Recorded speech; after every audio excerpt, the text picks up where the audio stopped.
মানুষ এমন প্রাণী খুব আজীব। যখন একটা মানুষ খাইতে পারে পড়তে পারে তখন তারে দেখে না, আর যখন সে খাইতে না পারে তখন তার জন্য বিশাল তেজন। মানে ফল এই সেই দিয়া বাড়ি ঘর ভরে ফেলছে, তখন সে খাইতে পারে না। মা কখন কাঁদে জানেন? ছোট সময় বাচ্চাদেরকে খাওয়ানোর সময় ভাত মাখায়া পিছনে পিছনে ঘুরতো আর বলতো, আব্বারে আরেকটা লঙ্কা খাইলেই শেষ, এই এক লঙ্কাই তোরে খাওয়াবো, এরপরে আর খাওয়াবো না। পিছনে পিছনে দৌড়াইতে থাকে যে সন্তানটা খাইলে পেটটা ভরবে। অথচ এই সন্তান বড় হইয়া তার মা বাবার খোঁজ দেয় না। বাবা মা পিছনে পিছনে ঘুরে কখন সন্তান খাবার দিবে, কখন সন্তান বাবাকে মাকে খাওয়াবে।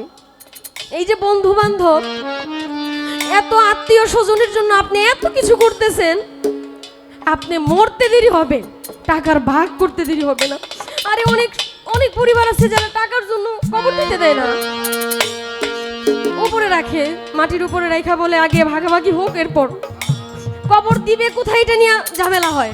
কেন ঝামেলা হয়? রাস্তার পাশে কবর দিলে জায়গার দাম কমে যাবে। কার জন্য কিরে ভাই, কি হবে এইসব টাকা দিয়া যদি মানবতাই না থাকে?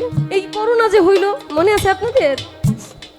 আত্মীয় স্বজন দেখতে যায় নাই, কারণ ছোঁয়াছুঁই রোগ, কার করোনা হয়ে যায়। দূর থেকে ফিক্কা দিয়ে দিয়া কবরের মধ্যে মানুষ ফেলছে, একসাথে চাপা মাটি দিছে, অথচ ধরতে যায় নাই। এটা কি জীবন?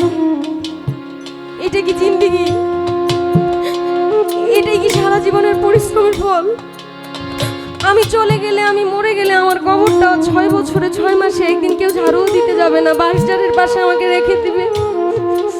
কবরটা ঝাড়ু দেওয়ার কারো সময় নাই, ভুলে যাবে আমাকে। কি করলাম কার জন্য? আসলে মৃত্যুর কথা স্মরণ হইলে কেমন যেন থমকে যাই। এত অন্যায়, এত অপরাধ জীবনে করেছি, আসলে কি জবাব দিব, এই জবাবটাই খুঁজে পাই না।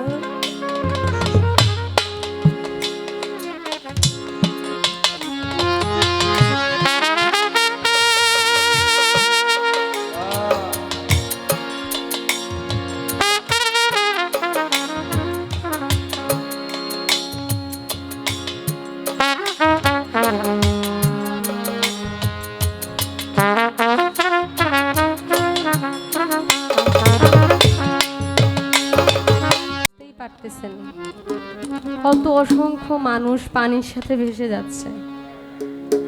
অনেকে ঘুমন্ত অবস্থায় ছিল, ঘুমের মধ্যেই তার মরণ হয়ে গেছে, আসলে বলতেই পারে না। এমনি ভাবে প্রত্যেকটা মানুষ চলে যাবে, জায়গা অবস্থান পরিবর্তন করবে। এই যে বাড়ি গাড়ি টাকা পয়সা, এগুলো আসলে অচল, কেউ কারো না। আপনি অসুস্থ হলেই বুঝতে পারবেন যে আসলে আপনার পাশে কেউ নেই। যে বৃদ্ধ লোকগুলো, চুল পেকে গেছে, দাড়ি পেকে গেছে, এক সময় এই বাড়ির মালিক তারা ছিল, কিন্তু এখন এই বাড়ির মালিক তার সন্তান। একদিন এই সন্তান থাকবে না, তার সন্তান এই বাড়ির মালিক হবে। আজ থেকে 100 বছর আগে এই বাড়িতে কারা রাজত্ব করেছে আপনারা জানেন? অনেকেই জানেন না। আপনার যিনি দাদা দাদার নাম মনে আছে, বড় বাবার নাম অনেকের মনে নাই। বড় বাবারও তো বাবা ছিল, আসলে তো কেউ নাই। এমনি ভাবে ধারাবাহিক ভাবে চলে যেতে হবে। তার জন্য তুমি যেমন দিবা ঠিক তেমনই পাইবা। তুমি চেষ্টা করো তোমার জায়গা থেকে সর্বোচ্চ ভালোটা মানুষকে দেওয়ার জন্য। মুরব্বীদেরকে অবহেলা করো না, কারণ তুমি ঘরে পড়ে গেলে তোমাকে দেখার কেউ নাই। তো যদি তোমার ভিতরে মানবতা থাকে, সহানুভূতি থাকে,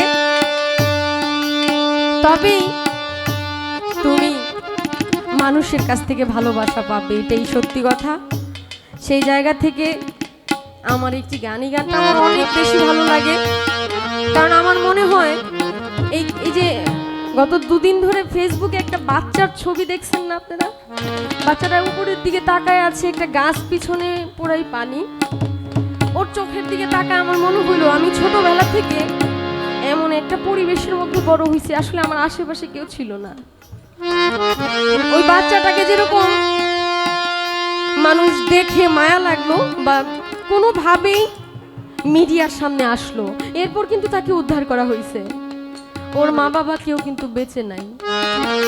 আসলে আমি এমন একটা জায়গা থেকে উঠে আসা মানুষ যে মনে হচ্ছিল আমি সমুদ্রের মাঝখানে পড়া, ওখান থেকে উঠে এসে আমি খাদিজা। আজকে আমার এই অস্তিত্ব। আসলে একা হলে বোঝা যায় যে পাশের মানুষগুলো স্বার্থের জন্য কেমন মুখ ফিরায় নেয়। স্বার্থ ছাড়া দুনিয়াতে কেউ কাউকে ভালোবাসে না। আমি যদি টাকা কামাই না করতে পারতাম, পরিশ্রম না করতে পারতাম, আমি বুঝতে পারতাম না যে আসলে আমার পরিবার আমার সাথে কি করতে পারে। এখনই আর তো বয়সের সময় অনেক দেরি। টাকায় মানুষ চেনায়, তার জন্য সময় থাকতেই মানুষ হওয়ার চেষ্টা করি, চেষ্টায় আছি। মালিক যেন সময় থাকতেই মালিকের রাস্তায় আমাকে নিয়ে নেয়, এতে আমার যা আছে সব চলে যাক। যারা আমাকে কষ্ট দিচ্ছে, আঘাত দিচ্ছে, আমি তাদেরকে কষ্ট দিতে চাই না, কারণ বিচারের মালিক তো উনি। আমি যদি বিচার করে ফেলি তাহলে ওনার বিচার তো আমি রাখলাম না, তাই না? গানটা একটু শুনবেন, চেষ্টা করবেন নিজের মানুষদেরকে ভালো রাখার।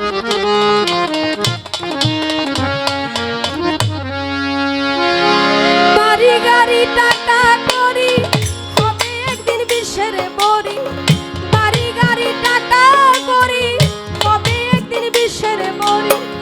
কিসের তো বাহাদুরি করো আমার বন্ধু, একবার গেলে বিছনায় কইরা, পায়খানায় আর প্রসাব কইরা, নষ্ট করবা ঘর কেউ কইব না ধর, কেউ কইব না ধর পুরারে, কেউ কইব না ধর।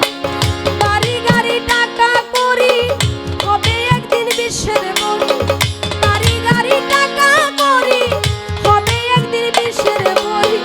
কিসের তো বাহাদুরি করো আমার পাগল মন, একবার গেলে বিছনায় বইরা, পায়খানায় আর প্রসাব কইরা, নষ্ট করবা ঘর কেউ কইব না ধর, কেউ কইব না ধর পুরি রে, কেউ কইব ধর, কেউ কইব না ধর, কেউ কইব না ধর, কেউ কইব না ধর, কেউ কইব না ধর, কেউ কইব না ধর। এই যে তুমি আজ তোমার এই সংসারের কর্তা, এই সংসারের জন্য জোগাড় করিতে অন্ন খেয়ে নুন ভর্তা। এই যে তুমি আজ তোমার সংসারের কর্তা, এই সংসারের জন্য জোগাড় করিতে অন্ন খেয়ে নুন ভর্তা। একদিন তুমি হইলে পুরা, ডাকলে কেউ দিবে না সাড়া।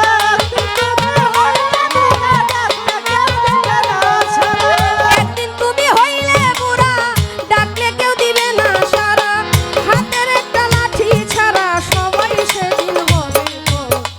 একবার গেলে বিছনায় বইরা, পায়খানায় আর প্রসাব কইরা, নষ্ট করবা ঘর কেউ কইব না ধর, কেউ কইব না ধর কইরা রে, কেউ কইব না ধর, কেউ কইব না ধর, কেউ কইব না ধর,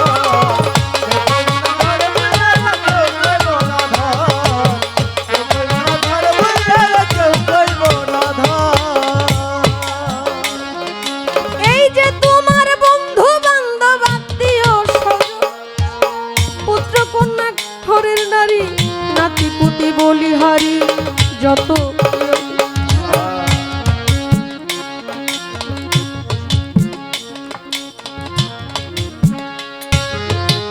এই যে তোমার বন্ধু বান্ধব আত্মীয় স্বজন, পুত্র কন্যা ঘরের নারী, নাতি পুতি বলিহারি যত, এই যে তোমার বন্ধু বান্ধব আত্মীয় স্বজন,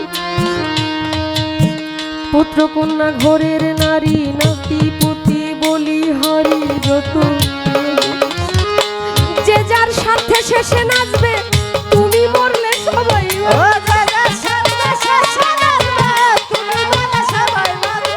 যে যার স্বার্থে শেষে নাচবে, তুমি মরলে সবাই বাঁচবে। ডাকলে কেউ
সে থাকিলে ঘরে পড়া সেবা করো তার।